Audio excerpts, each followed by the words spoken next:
So stocks are the individual company stocks, just to say in a very simple term. But what mutual fund is? Mutual fund is collection of stocks. So a mutual fund does not invest in one company; it invests in multiple companies, and it managed by a experienced fund manager whose job is just to manage this mutual fund, whose job is just to pick the stocks in which to invest. So he is not like a novice like us. He is a professional whose whole job is to do this. He earns his salary, he earns his bonus, he earns his commission or whatever based on how the mutual fund performs. So that is his real job. So it is managed by a professional fund manager. So he is using his skills to pick right stocks in a mutual fund. And then another term is index fund. So that is also a kind of mutual fund, but the difference is that it is not managed by any person. So index fund is basically a passively managed fund which mimics a standard index on the market. So most of you must be aware that there are some indexes on the market like S&P 500, Dow Jones, Nasdaq, and Russell 1000, 2000. So like that, there are various indexes on the market depending upon what kind of stocks they hold inside it. So this index fund, there is nothing, they just mimic what that index is. And the index is calculated mathematically based on the performance of the companies and the guidelines. So there is no personal bias over there. It's all mathematically driven. So our task is to just carefully select, if we select an index fund which is with a good track record, and then we can easily get access to hundreds and thousands of companies to invest in. So we don't have to pick each and every stock or make our own portfolio or anything like that.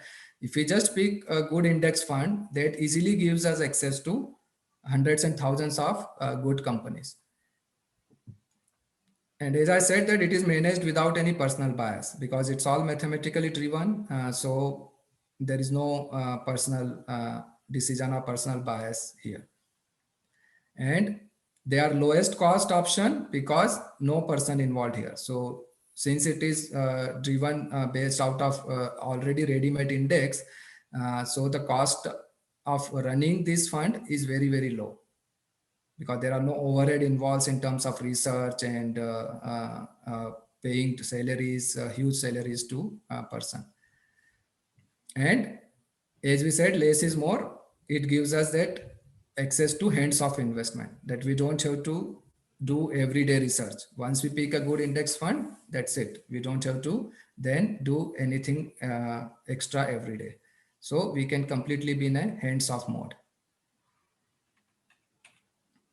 So then there are various types of index and mutual fund categories. So again, we will focus on whatever is relevant by to us.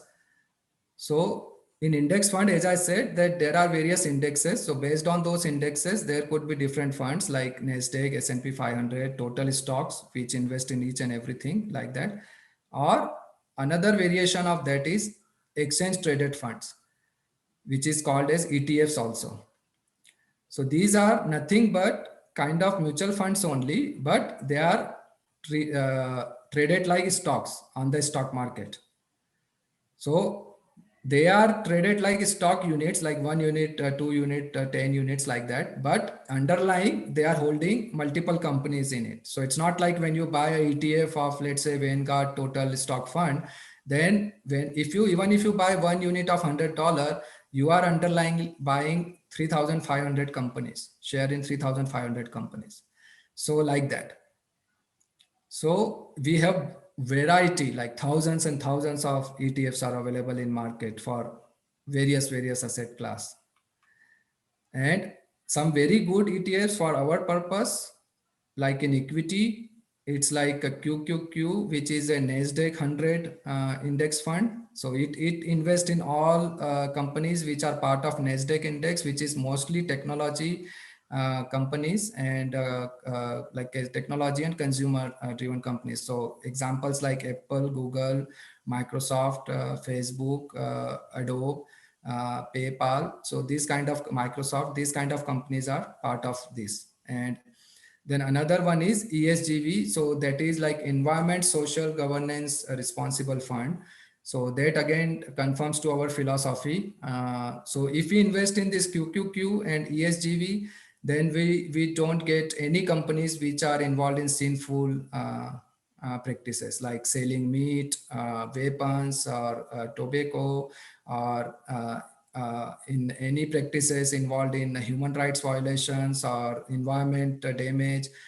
So those kind of things will not be there. So that way we can be very safe that by investing in these companies, we are not promoting, or we are not encouraging, or we are not getting our profit out of any sinful activity.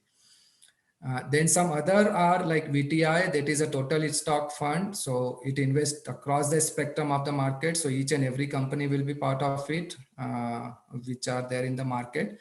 And then VOOG is again a growth-based fund, which is a part of S&P 500. So again, in this, blue chip companies are there, but again, all companies. So even if like companies like McDonald's are also part of it, which sells meat. So I'm just giving this for the flair so that we can make an informed choice. And then there are some bond funds as well. So I will talk about why we need bond fund, what is the purpose of it. But just some tickers like BSV, AGG, BND, these are some short-term, long-term bonds, which we can use for balancing, which we will just talk about in a minute. Okay, so now we know that we have to invest in index fund. So that thing is clear. So now how part we will discuss that how we should invest. So the way to invest in these funds is, or in equity, is by doing systematic, like step by step. We are not going to jump the gun here. We'll do it in a systematic way. So what does it mean? That will do a fixed dollar amount at regular intervals. So that interval could be bi-weekly or monthly, depending upon our cash flow. And we take the advantage of market fluctuation, because market does not remain at the same level even for a minute. It constantly goes up and down every day, right? So if we do it this way, then we take advantage of all the ups and downs in the market. And then we don't have to worry about timing the market. Hey, today market is all time high. Should I invest now or should I wait? Or market is going down. Should I wait? It will go further down, or I should invest now. So we can take those kind of anxiety and those kind of decision making out of the way by following this approach. Because since we are investing all the times, we don't have to worry whether it's low or high, because I am investing no matter what, whether it's high or low. So just to see it graphically here, if you can see that on this line, horizontal line, if you see here, that there is a lump, let's say if you in a blue, you see that if you make a lump sum investment of, let's say $8,000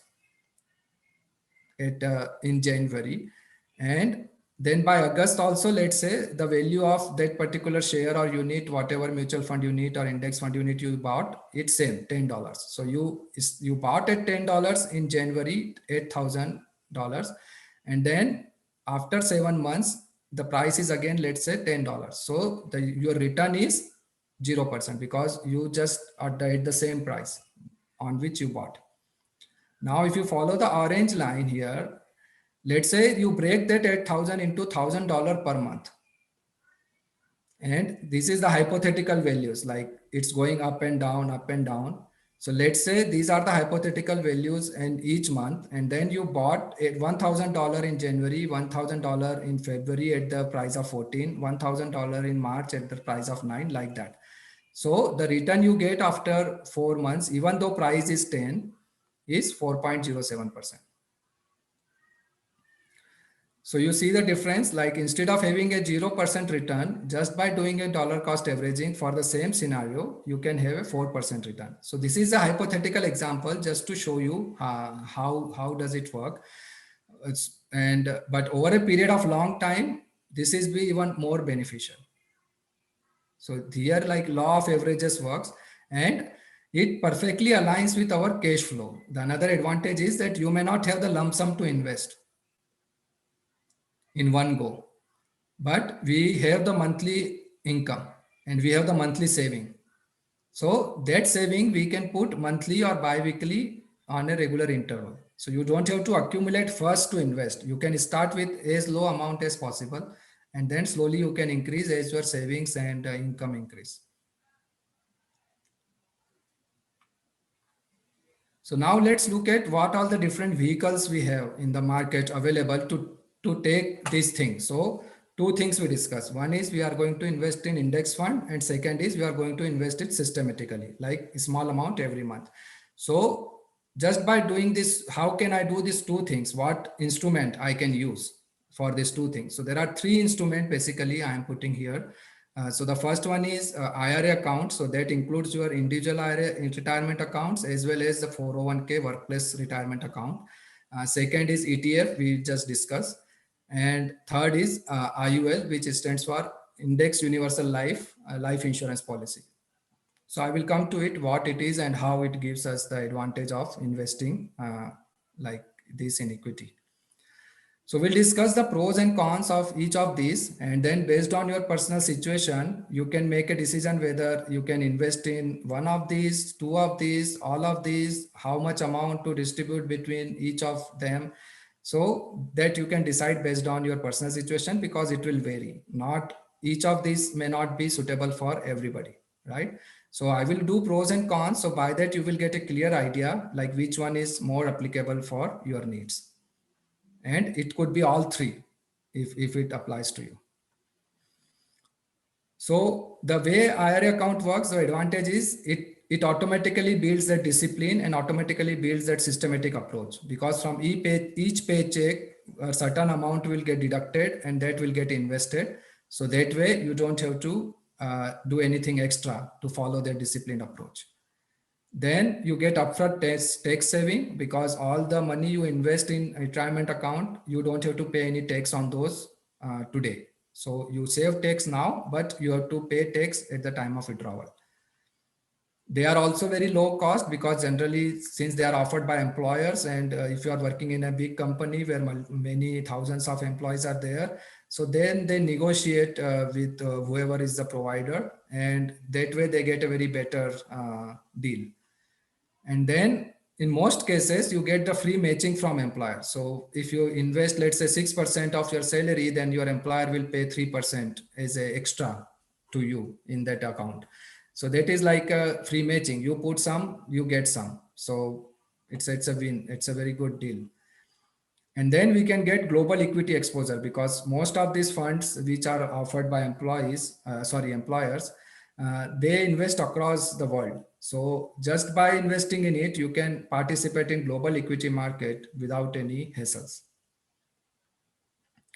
But what are the some disadvantages? That it's not too flexible, because you have hard rules and that are driven by government, that you can't withdraw money by a certain age, and then there are taxes applicable which can change over a period of time.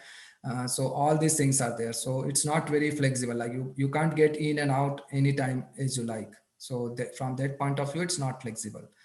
As I said, it's taxable at withdrawal. So you have to be very careful how much you want to have in it, because it should not happen that just for saving 12%, 15%, 20% tax now, you end up paying 38, 40% tax in your retirement.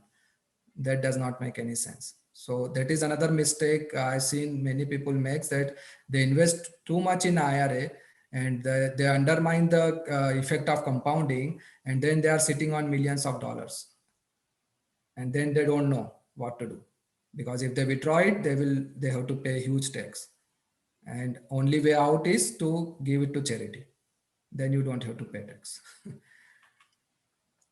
And sometimes you might not have good options in it, because depend from employer to employer, you don't have choice, free choice. Like you have to invest in what your employer offers. So sometimes you may not have very good choices in that. So you have to live with whatever your employer is offering. And then if you change your jobs, then you have to manually take care of merging your accounts from one employer to another employer. Or if you keep it open, then you have to manage multiple accounts, which can be like troublesome for us, because we don't want to do more hassle. So that you have to take care that you take your IRA with you when you switch jobs, because I have come across people who have forgot their IRA from previous employer.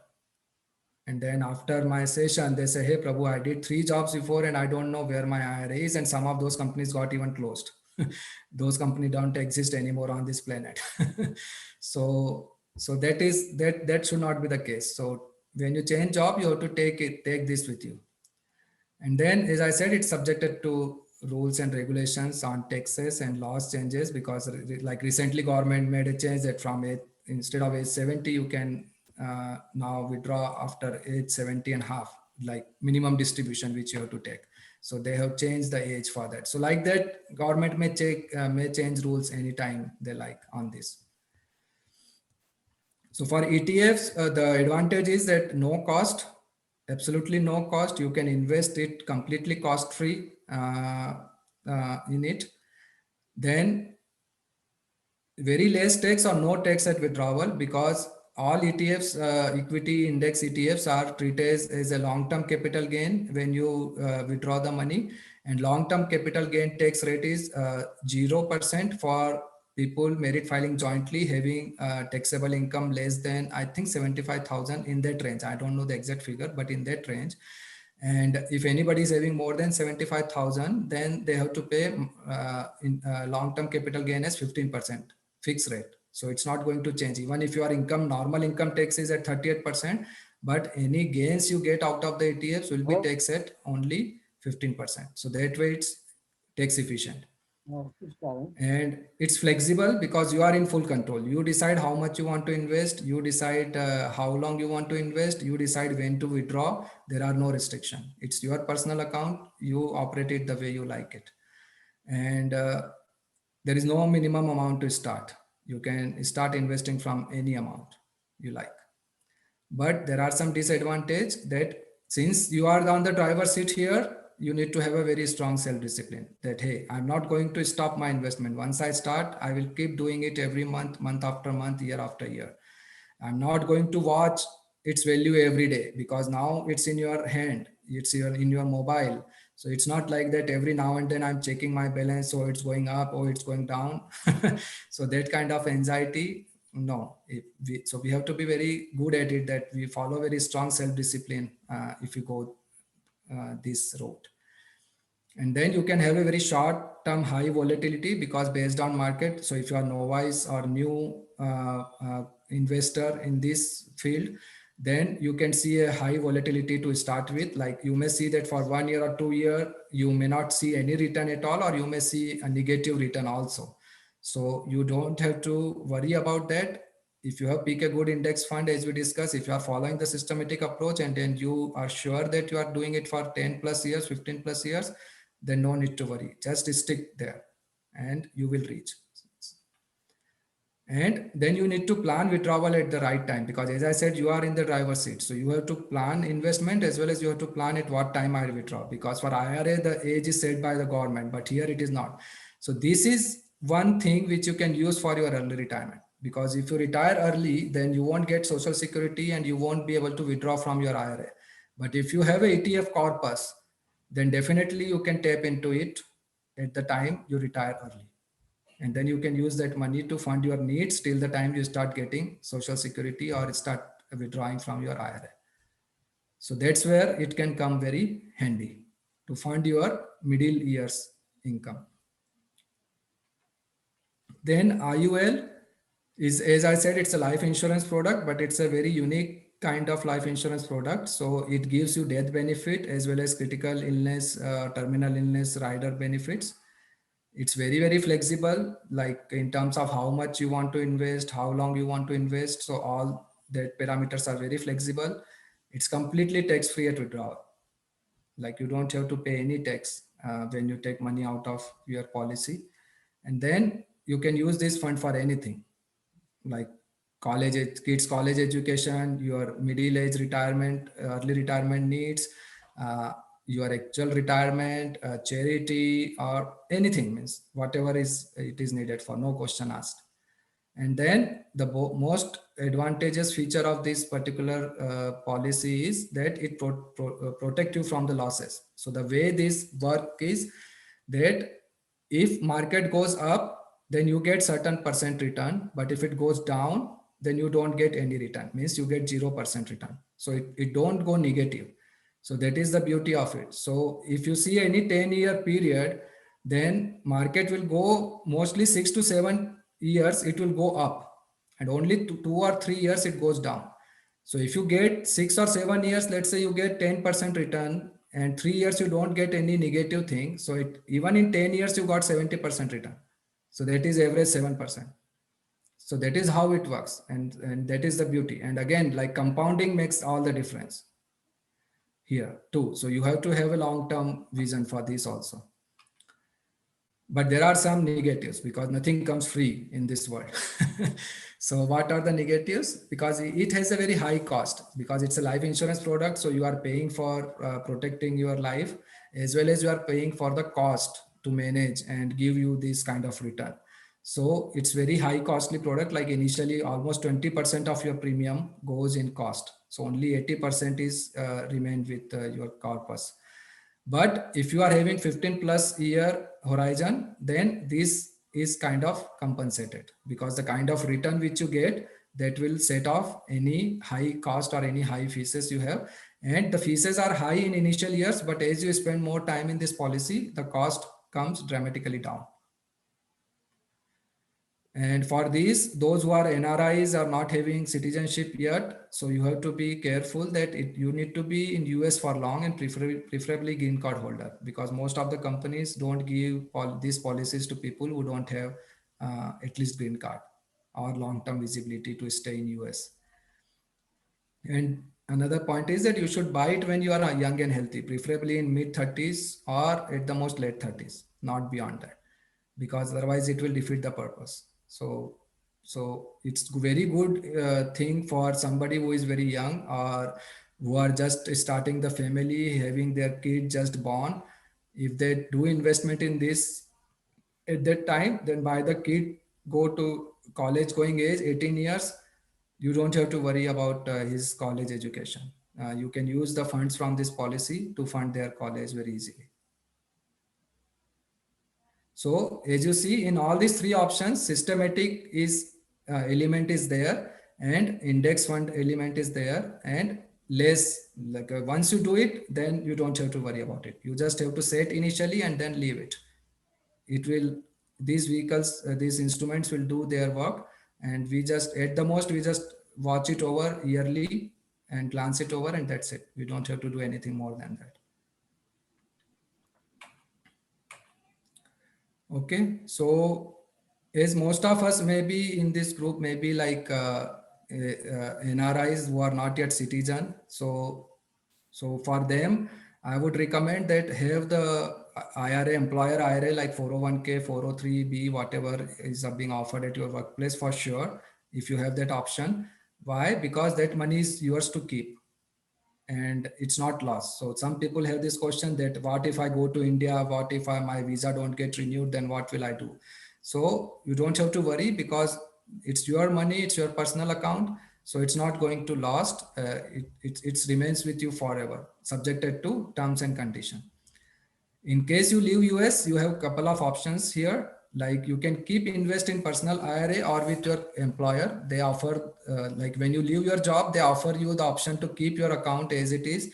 Only thing is that they may charge little bit higher fees, because when you are an employee, it's very low fees. But when you leave the job and still keep the account with them, they can charge you like $50, $100, something like that as a fees. Or you can switch over, take the withdrawal and move it over to some bank, any personal bank, and invest in an individual IRA over there. Or you can even withdraw. So let's say if you are going to India, you are going for good and you are taking early retirement, then in that case, you can withdraw early and pay 10% penalty and tax. So even with this, it will be beneficial, because in most cases, if you are going for early retirement, then your income will become zero. So that way you don't have to pay any tax. If you, let's say, withdraw $10,000, $15,000 per year from this account, then you don't be subjected to pay any tax. Only thing is that you have to pay 10% penalty, which is like if you're withdrawing 10,000, you have to pay $1,000 penalty. So since you got a free employer match, so even with by paying that penalty, you will be in a profit. You will not be in a loss. but you are still benefiting from the savings and the free employer matching, because ultimately it allows you to save. It forces you to save and it goes out of your paycheck, so it doesn't come to even your bank account. So you are not seeing this money at all. It's like forced pay cut, which we discussed last time. Take 10% forced pay cut. So it conforms to that particular thing. And you can invest in ETF as long as you have SSN. You can invest in ETF. There are no restriction there. And as I said, don't go for IUL unless and until you have horizon to stay in US for a considerable time. So that's a caveat over there. And if you want to invest in India, then there are options like you can invest in Indian mutual funds also, like we just discussed here. But again, the caveat is that not in your name, because since you are a US taxpayer, most of the Indian fund houses don't allow to invest you. And so another alternate route you can take is that you can invest in any of your parents or your siblings or any relatives or anybody who you can trust. You can invest in their name if you so desire, or you can invest in FCNR deposits. So these deposits are in dollar currency and they offer you better returns than what you get here. Like here on CDs, 1 year, 2 year CD, you are not getting anything. But in Indian banks, FCNR, you can get at least 1.5% return. Or you can convert that money to Indian rupees and then you can open an NRE fixed deposit. So there you can get around currently you can get around 6 to 6.5% return on AFD. So these are completely secure, and you can take advantage of that if you need. Okay, so we just discussed, quickly go through that how we mitigated the risk, because we discuss about the various risk involved in equity. We hear all the time, right? And because of that, many people take completely averse, become completely averse to equity, that I'm not going to invest in stock at all because it's a risky, right? But with the approach we just discussed, let's quickly go through how we mitigate the risk. So our first thing is that diversified. We are not investing in one particular stock. One company can go bust, but the entire economy cannot go bust forever, right? If one company go bust, some other company will rise. And so if we invest in the index fund, we are taking care of that, because the busted company will go out of the index and the good companies will automatically come into the index. So that way we are always investing in good companies. Then we are not doing any timing of the market, as we discussed. We are doing slow and steady approach. We are not doing big gambling or putting hundreds and thousands of dollars in one time. We are doing it for long term. We are not focusing on 2 months, 3 months, 1 year, 2 year, 3 year return. We are talking here 10 plus years. And then we have a exit plan. So again, at the time of exit, we can do a reverse of what we did at the time of investment. We don't have to withdraw whole corpus. Let's say if we have 300,000 build over 10 years, then we don't have to withdraw 300,000 in one shot. We can withdraw as we need. So that way you can withdraw slowly also as you invested slowly. And then we are completely out of speculation. We are not making any behavioral or emotional decisions here. It's all analytical, systematic decision which we took. So all my emotions and behavioral bias, I can take out by following this approach. So the last thing on this I want to talk about is that another saying in personal finance is don't put all your eggs in one basket, because if that basket fall, then all your eggs can broke. So same rules apply here, that if we put all our money in equity, then that is a risk, because if the market goes down, then our entire corpus can go down, right? So for that, the approach is recommended is that you invest in equity. Let's say you have total net value of $100,000. So you invest in equity 100 minus your age. If you are 40 years of your age, then 60% of your money should be in equity, 40% in other safe instruments like cash, bonds, CDs, things like that. But it is a thumb rule. It can change person to person depending upon how much current assets they already have, what is their future plan and things like that. That's why I said that you have to have a plan. You just can't go default here. So think about it, what you need, how much you need, where you need, and then accordingly you can decide.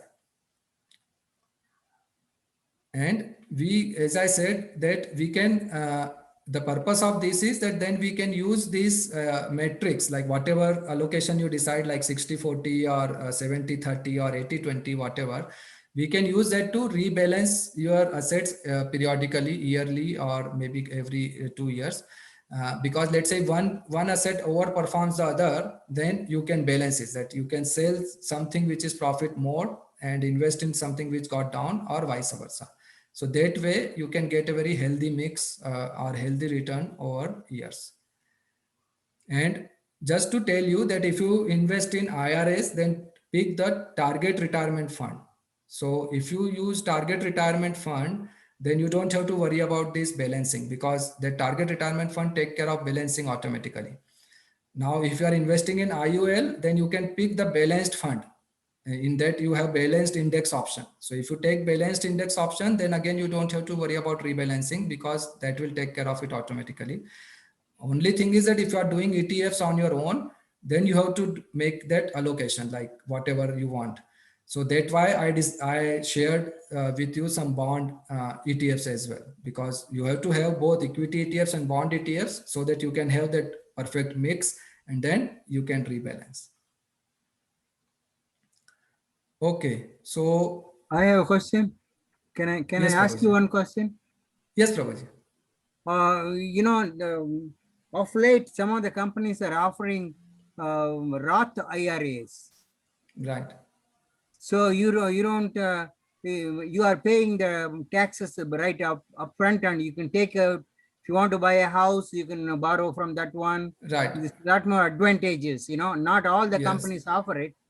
Right. So So I for just Roth wanted to IRA, mention it. so for Roth IRA, the only advantage is that the returns are tax free. That is the only advantage. Okay. But the returns are again restricted. First, you have to invest for minimum 5 years before you can take out from it. One. Second, for completely tax-free return for any purpose, you have to withdraw after age 59, same as like normal retirement age in your normal IRA. So these are the two restrictions. So, but if you invest in ETF, we can get rid of these two restrictions. Because if your goal is to fund your early retirement age, then Roth IRA will not help you, because you can't withdraw money at the age of 50 to fund your early retirement. If you are talking But about you early paid the taxes retirement, already. yeah, You paid the taxes. So yeah, but if you let's say if you invest in ETF, as I said, and let's say you build a corpus of 100K and then you withdraw $10,000. So under $10,000, how much gain you will have? Hardly $2,000, $3,000 gain. And as I said, at that time you are taking early retirement, so your income is already low or minimal. So in that way, anyway, you are not subjected to any tax. So what you get from Roth IRA, you can get from ETF investment, and you have more flexibility. Right. That's It's why an I didn't option. mention. Yeah. So yeah, it's an option, as I said, but in the context in which we are discussing, that may not be needed. Okay. Yeah. So I just want to quickly go through, like, so for retired life, like as I said, we will have various options. Like you will have Social Security, then you will have IRA. We discussed already, and then you can withdraw from ETF and IUL. So all these options are there. And as I said, in most cases, you don't have to go beyond your Social Security for your retirement needs. The only thing is that if you are thinking about early retirement, then you have to build some ETF or IUL corpus, which you can use to fund your early retirement age. And one more thing you can do, that once you reach your retirement age, you can roll over your IRA, individual IRA, to an index annuity product to protect against the inflation. Because once you reach that age, you are not going to put higher allocation in equity, but you can't put all of that into money market also, because then you won't get any return, may not get any return at all. So another approach may be to roll over that fund to index annuity.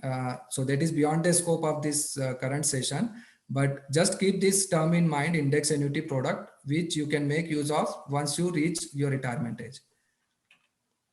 And then if you retire in India, live in Dham, it's much more less costly. So you don't even have to worry even a bit about your retirement cost. Yes. So just a illustration I am giving so that it gives you a context about how to set the goals. Okay. So here I'm taking a real example. It's all real numbers. So if you take, let's say, Vanprastha today, somebody today is 50 years of age and he want to retire. Then if he has 550K as cash assets, and then he can survive till age 94 without any worry. And I'm not including any social security payment in it. Like I'm assuming that he don't have any other thing. Only thing he has is this 550K. So no other source of income, no social security, no other IRA or nothing. So let's assume that only husband and wife are there. So monthly expenses, assuming debt free, that they don't have any debt, any monthly payments to be made. So that is the most important thing. And so if you don't have any mortgage or any rent or any loans to pay, then 1500 per month for two people is more than enough. If you live simple life, need basis life. Now, let's say if somebody is young, then today's 550K would be 920K after 25 years. Let's say somebody is 22 years old today or 25 years old today. Then he will need 920K at the time he reach 50. And we already saw in the last session that how you can reach 1 million figure by the time you reach 50 if you just invest $6,000 per year. Right? And if you decide to retire in India, then you will get enough social security that itself should be more than enough for you to maintain yourself. And then you can use extra from corpus or ETFs or IRAs or whatever for completely in the service of Krishna and devotees. So you can make a huge contribution, a very significant contribution as a Vanprasthi rather than being dependent on anybody. And worst case scenario, let's say you have got nothing, absolutely nothing. You didn't work all your life. You don't have any social security. You don't have nothing. Only thing on your side is that you are a US citizen. So that's your trump card. So if you have that trump card and nothing else, what you can get? So if you are a US citizen over 65 years of age with no income and no liquid assets, liquid asset means bank balance or cash or CDs, things like that. You can have your house, you can have your car, but no liquid asset. So if that is the case, then you will get supplementary social security. You can get food stamps. You can get assistance to pay your utility bills. You can get housing assistance if you don't have the house, and you will get medical premium assistance from government as well. So you can check your local resources, and all these facilities are available if you are bankrupt at the age of 65. So again, no need to worry. Retirement, financial issues in retirement is not a problem at all. Only thing is just we have to take care of our mindset and our consciousness. That's the most important thing. Money is a very simple thing. So that is all I have to cover for today. So now we can take questions or comments or any reflections. Prabhuji, I just want to say one thing. Yeah, I retired about 10 years back, but my social security was starting another 10 years before that. And the lady who gave me, I said, you earned the highest one. Social security is a limit, you can make more something. So she said, don't work hard. You got the highest money, just relax, live long. That's what she gave me advice.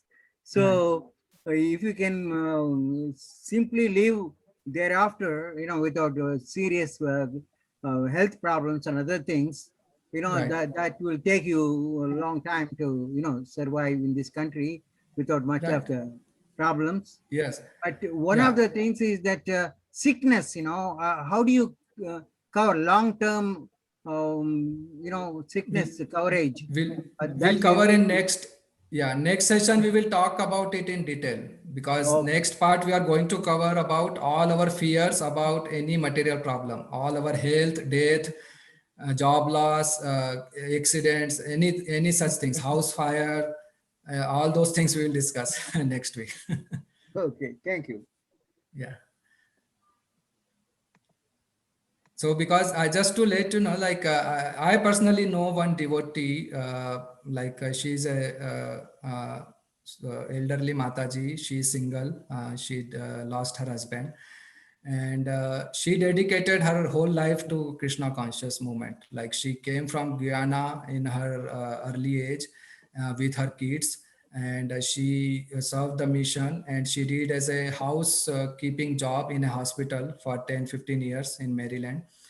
And I tell you, she get $500 social security. That's all she get. But she get food stamp, she get Medicaid because she don't have any assets, and so she get Medicaid. all that.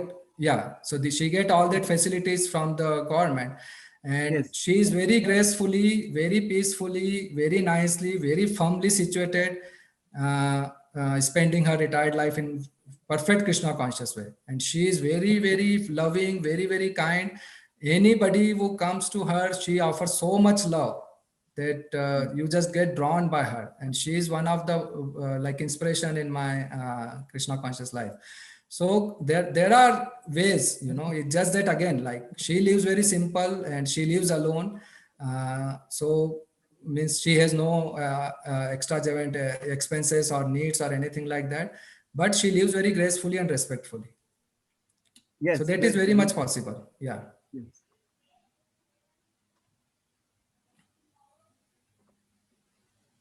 Thank you very much, Prabhu. Thank you. The devotees, if you have any questions, please unmute or type it in the chat box. Prabhu, you mentioned about investing bi-weekly or monthly. Is one better Right. than the other? Yeah, if you can do bi-weekly, it's better because that way you can diverse more, because on a monthly basis, market is moving up and down, but as I said, it's moving every day up and down. So without any extra effort, we can do it bi-weekly, then that's even better.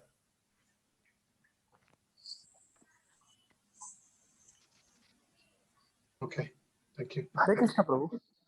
Yes, Go Professor. ahead. Ramchandra Prabhu, did you have another question?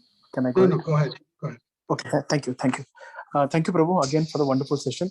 My question is actually from the previous session.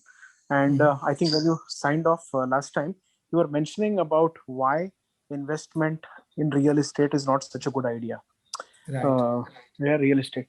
So my question was, and I'll give you a little example.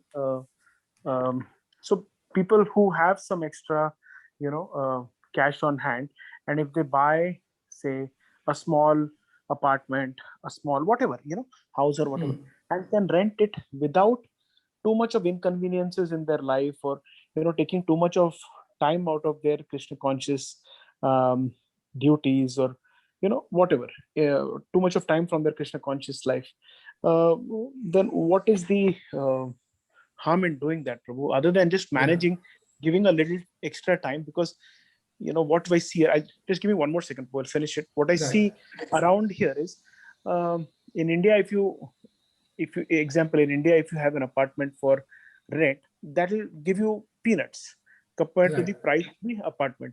But here you will, in this country, you will get rent that is equivalent or more than sometimes the mortgage of the Yeah, I got your point.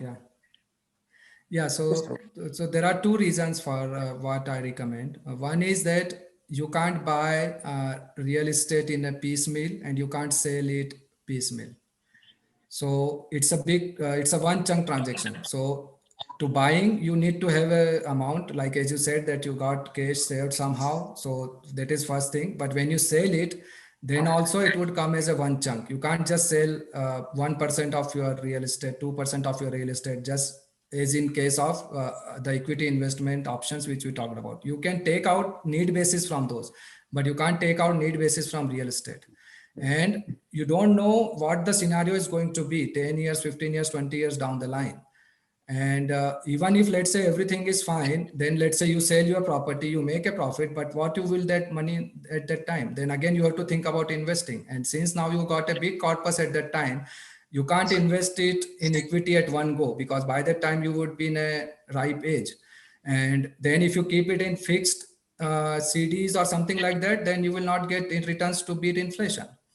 But if you have corpus built in equity, you can take whatever is needed and the rest can still grow. Rest can still be invested in equity and it can keep on growing, because don't forget, if you are targeting to retire by age 50, 55, you still have 40 years, 30 years, 25 years to live on in a conservative normal estimate. So you have to have some equity exposure even after once you retire. So by having the options which we discussed today, that is very easily achievable without any extra effort. And just to give you the context of return, real estate return even in US are in the range of 4 to 5% on a very high side, on an average. Prabhu, but So- 4 to 5% on the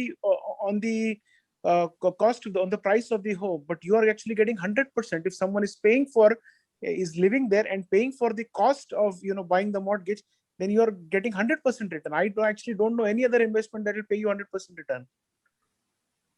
Yes, it's true. You understand? Again, it's not like that 100%, because you have to take into the cost of insurance, take into the cost of HOA maintenance, you have to take the cost of taxes, and then after that, if you are getting a rent, then I'm not sure like which property will give you, after taking everything into account, 100%. It may be more, but as I said, it's a personal choice.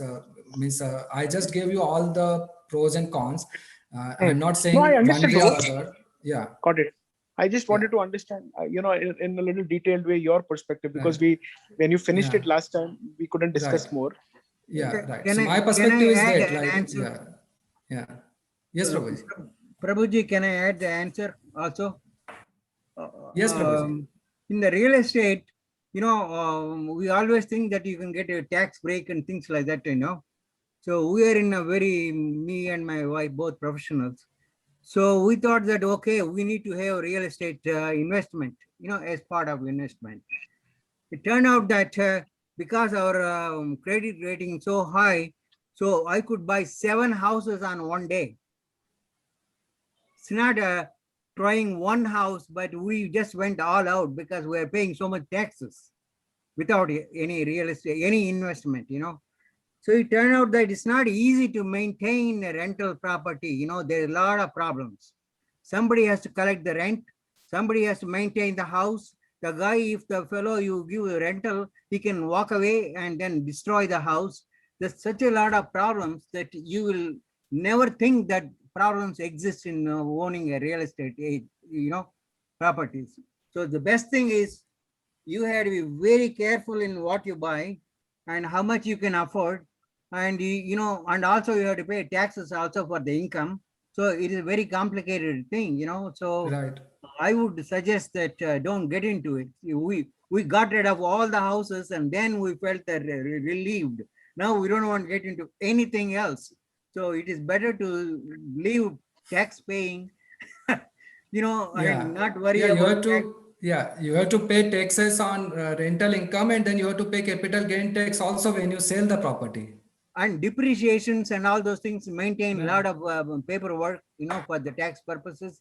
It is one of the tough, investment to suggest, Now what we discuss, if you follow that, your tax return filing will be a 10-minute job, and you never get any letter or anything from IRS for any reason. It's very simple, transparent, no need to worry about anything. And again, as I said, less is more. So if we align with that philosophy, then real estate doesn't fit perfectly into it. But again, it's individual choice.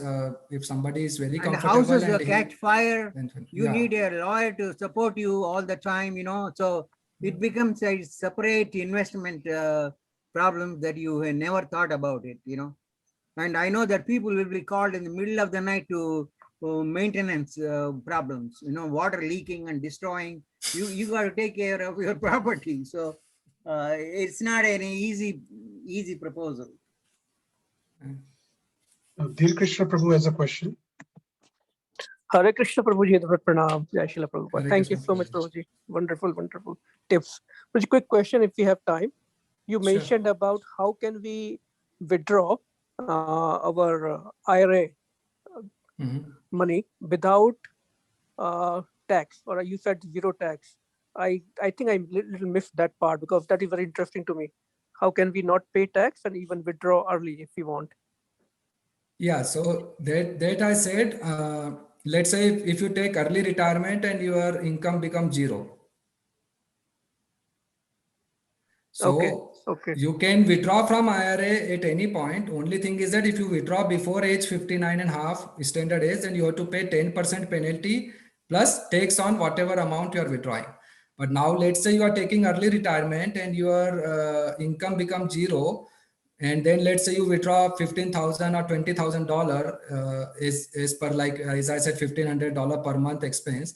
So that much amount if you withdraw and you file the tax that my whole income in year is this only, $18,000 from IRA withdrawal. So then you don't have to pay any tax on that 18,000. So that way you can okay. avoid, but just by paying 10% penalty. And Got it. another rule, yeah, another rule is there that if you are jobless, let's say you get a pink slip or you voluntarily retired from your job, then after age 55, you can withdraw from your 401k without even penalty. So even 10% penalty you don't have to pay Okay, great. after age Thank- 55. Yeah. Okay. Yeah. Thank you, Prabhu. Thank you. Thank you. If anybody has a question, please ask now. Otherwise, we will end the call, today's session. We will have another session. Dilip Prabhu, you have a question? Hare Krishna, Prabhuji. Yes. Very nice session. I had one question, this is related same to the rental property. And what I heard is it is not the correct way which we are supposed to get into. But I have two kids, 5 and 10 years old. And I didn't make any 529 for them. And I just invested in real estate because that was the only option I knew of at that point of time, apart from the investment. And I know there are headaches, as everyone has said. Prabhuji just now said that, you have to wake up in the night sometimes and everything, and go through all the issues and everything. The only thing which I have seen is it is paying in the equity, which is growing. Like if in today's amount, if I look at, you need, if you don't want to go to a very, in the first session when you said that if you want to put your kids in the college, you don't need to go to a very big college or something, the community colleges or something, they will go give it to you. But at least, as a parent, you do plan to keep some corpus available for you. That is, your kids wants to go in. Why make them start like go into the debt of credit card of 6% and everything? So that's how I have kept it. And with that in mind, I have gone through the headaches of the property, but I have just kept it. And plus I have the same 401k. And now if I am thinking of how do I get out of that and put that money in a proper investment, because now I bought a house. Let's say I bought it at X dollars 10 years ago. It has become X plus Y Right. money now. Now, if I Right. get out of it, how do I get out of it? Because you'll have to pay a lot of taxes at that point of time, and I'm earning, so I can't even do anything beyond that. Right. Yeah. So that is a loop, right? Because that's another pitfall of real estate investing. That uh, as I said, that you can't sell it piecemeal. You have to do it full transaction, and then as you said that you are still earning. So if you sell it now, then you will be subjected to capital gain tax, which may be pretty high. So you have to do your math depending upon which tax bracket you are, how much gains you have already made out of it, what break-even point you have in terms of cost versus returns. So if you do your math and if you feel comfortable, you can still come out of it. And then whatever money you get, you can channelize that into equity in a systematic manner. Like since it would be a big amount, we don't want to do it in one shot. So then you can channelize it over a period of time, let's say a couple of years, slowly and systematically. Your kids are still young, so you still have time to catch up that way. So that would one of the options, I would say. Also, Prabhu, the capital gain will be spread over time, right? It's not, if he has owned a home for 10 years, It's not going to be one shot. It's going to be spread over 10 years, isn't it? No, you have to pay. The calculation would be based upon the inflation and all that. But ultimately, Right. whatever is the liability, I think you have to pay in the same year in which you realize it. Okay. So you have to do the math depending, like you can find some calculators or you can take help of some CPA. But ultimately in the year you sell the property and you realize the gains, ultimately whatever the liability is, you have to pay in that year only. You are right that it won't be like, let's say you bought it for 100K and you sell it for 200K. So your capital gain would be 100K. It won't be like that. But whatever it is, 30K, 40K, whatever it is, based on inflation, that much you will be added to your income and you will be subjected to capital gain on that. Yes. So that's what I meant when distributing it over time. Right. Thank you. Thank you. Yeah. Thank you, Prabhu. Thank you. Thank you. Yeah, Prabhu. so that's what I'm saying. Like, do your math and see like what numbers comes out and whether it makes sense based on those numbers or not. Thank you, Prabhuji. One last question from the chat box.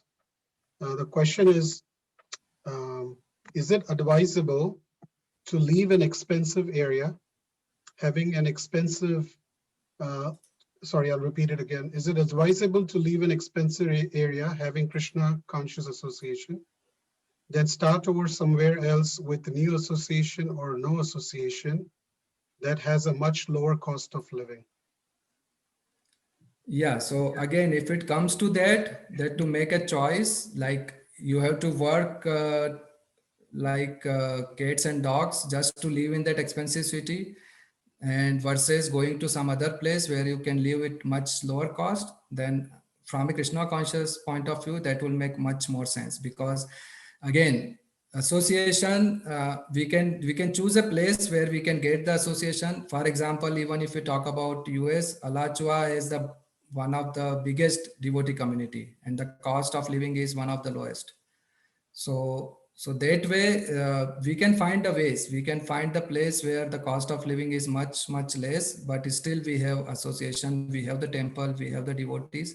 And see, the more we become mature, these things won't bother us.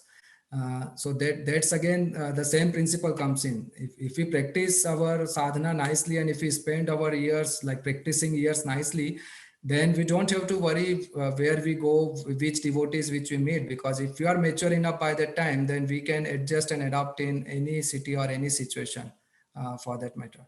So, but again, we should not live in the big cities at the cost of compromising our Krishna consciousness, because big city is not a guarantee to go back to go local. Especially like cities like Bay Area and New Jersey, and means you can just live in less than half the cost of these cities in any other city in US. Thank you very much, Prabhu. So we'll end the session here. And, yeah, I just like to continue. add like one point to last week's question. Like Mataji asked, like how we can take care of emotional spending. So I want to share a couple of more tips on that, if that helps. So Mataji, like if you figure out like what are the triggers for you to do that emotional shopping, so then you have to stop those triggers. So a couple of triggers which I can think of is that that sometimes if you are doing fund of online shopping, then what you can do a ad blocker if you are not done in your browser. So even if you search something, then it won't keep on flashing on your eyes all the time, which will entice you to buy again and again. So put a good ad blocker in your browser so that your online experience is completely ad free. There should not be any flashing banner on your screens anytime. Second, another thing you can do is delay your purchase. Anytime you are having such a thought, then just delay it for the time being. Don't just jump on to buying it. Like even if you are going into the mall and you think about something, then you just say that, okay, let me make it round and I will come back and see if I want to still buy it. So the moment you take your mind off it, then most probably if it's not really needed, you will forget about it. Another thing you can do is set a dollar limit, that anything above $50, $100 or whatever limit you want to set for yourself. Anything above that, I'm not going to buy instantly. I have to think about it. I have to do my research and I have to see whether I really need it or not. And if it's really needed, then it will come back again and again on your head. right? So then if you then after that if you buy it, then it's justifiable, but you won't make any impulsive decision in that case. And last thing is that unsubscribe from any emails, because those emails which keep jumping on your mailbox, this discount, that discount, this is on sale, that is on sale. So that is another distraction for you to do emotional shopping. So even if you subscribe to some site for getting initial discount code or something, as soon as you are done with your purchase, unsubscribe it. Because that's what I do. Whenever you need it, you can subscribe it again. But the moment you are done with your shopping, immediately unsubscribe from their promotional mails and offers and things like that. So that way your email box will be clutter free, and you will not get these 10 things every day that this is on sale, that is on sale, go for it. So like that. So these are some of the things I think can help to stop emotional shopping. Thank you so much, Prabhuji, for remembering that question and all the Yeah. pointers that you gave that time and even today. They are very helpful, very practical. I think I need the ad blocker. That's Yeah, what right. keeps coming. Right. Because that is very helpful. I followed all this, and now my mind is like that. To buy, mind need lot of convincing. Like it's totally other way around. Like I don't go for impulsive buying. It's like if I have to buy something, even if it is needed, my mind need lot of convincing whether I really need it or not. Yeah. So All it's right. just that, like, yeah. Before we end, I would just like to share our upcoming program. Just take a second here. And this coming Sunday, we have our Grace Jai Shri Mataji, Prabhupada disciple from New Vrindavan, who will be speaking.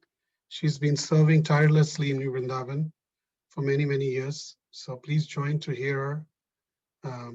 The best way of appreciating somebody who we don't even know yet is at least by giving our audience. So I would humbly request, I had personally invited her, and she's agreed to. She generally doesn't do so many. So request you all to please join. So with that, we'll end today's session, Prabhu. Thank you very much again. And keeping us in focus on, everything, all that you spoke ties into how we can not increase just our savings, but also increase our Krishna conscious bank balance. Because ultimately, end of the day, whatever we do financially here will leave behind. And only our Krishna conscious, our sadhana, our devotion will go with us. And our true test is to ask ourselves at every time, is Krishna pleased with what I'm doing? Is Krishna happy with, have I developed love for Krishna? And is Krishna pleased? That's the bottom line of anything and everything we do. And I liked it very much where you said that if nothing at all, that also we have seen in our history. Yesterday was Narsimha Chaturdashi. Prahlad Maharaj is a witness, is that finally nothing works or doesn't work. Krishna is who we surrender to completely.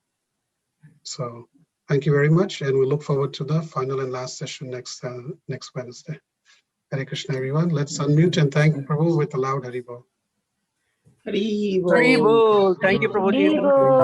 Hari Bol. Hari Bol. Thank you so much. Thank you. Hare Krishna.